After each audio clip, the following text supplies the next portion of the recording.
obstacle to overcome every single word. We should care about this because we all need the ability to communicate in this life.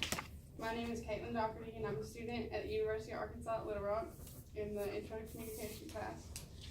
Today, I'm going to tell you about my service learning. First, I'm going to tell you where I completed it, and then I'm going to tell you some communication principles and concepts related to it. And finally, I'm going to tell you how this can improve my communication and my community. Moving on to where I completed my service learning. I completed my service learning at Kids Source Therapy. So it's like a logo for them. This is important because Kids Source Therapy is a clinic that positively provides different types of therapy for children in need. The mission of my organization, according to www.kidsourcetherapy.com, emphasizes a few key ideas. 1, helping to maximize a child's potential. 2, providing comprehensive pediatric therapies. And 3, strives to have a positive impact on all children. During my service, I traveled with a therapist around to different schools and clinics, and even homes of children in therapy. I experienced four sessions. In these sessions, I saw parents, teachers, and other therapists. I observed and participated in therapeutic activities such as games, books, flashcards, and playing. My service helps support KidSource's mission by boosting each child's confidence with encouragement and positive ways and interactions. Moving on, there is a communication principle and 2 concepts connected to my service experience. This is significant because these concepts and this principle are honestly things we all face daily. The relevant communication principle is the communication process is complex. The definition, according to the UALR Survival Guide 2018, is there is no such thing as an easy or simple symbolic exchange between communicators. Even the most casual of interactions involves highly complex cognitive, psychological, and social processes. An example from my service that illustrates this process is speech therapy. My example illustrates the principle because the children in speech therapy have a communication disorder that makes the complex process even more difficult for them. The first communication concept is phonological rules. The definition, according to Adler, Rodman, and Dupree, 2017, is linguistic rules governing how sounds are combined to form words.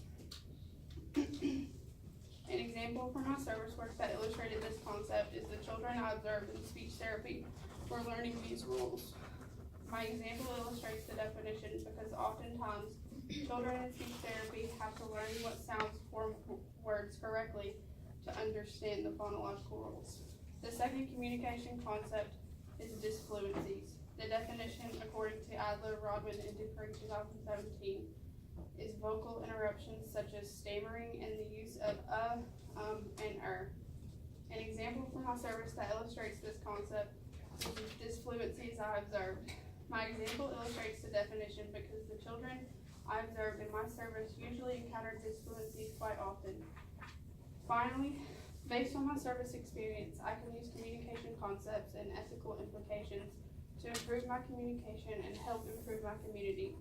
This is important because these will be most useful to me in my career as a speech pathologist. One communication concept I could use to improve my communication would be understanding. The definition, according to Adler, Rodman, and Dupree 2017, is the act of interpreting a message by following syntactic, semantic, and pragmatic rules. I chose this concept based on my service experience because having the ability to understand the differences among the communication disorders will help me in my career as a speech pathologist. I can use this concept to improve my communication by listening to others more clearly in a way that I can understand what they're communicating. An ethical implication I could use to improve my community would be caring and praise.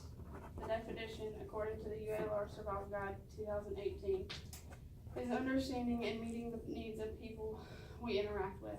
I chose this implication based on my service because the needs of those around me will always be different than mine. I can use this implication to improve my community by caring enough to have the ability to to treat it accordingly in daily life and when I become a speech pathologist.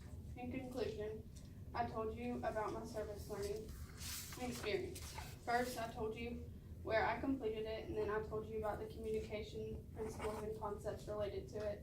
And finally, I told you how those helped me improve my communication and community. Now imagine if the obstacles people with communication disorders face were no longer obstacles because of the therapy they can receive. And here's another one. I just got these from the Facebook page, to be honest.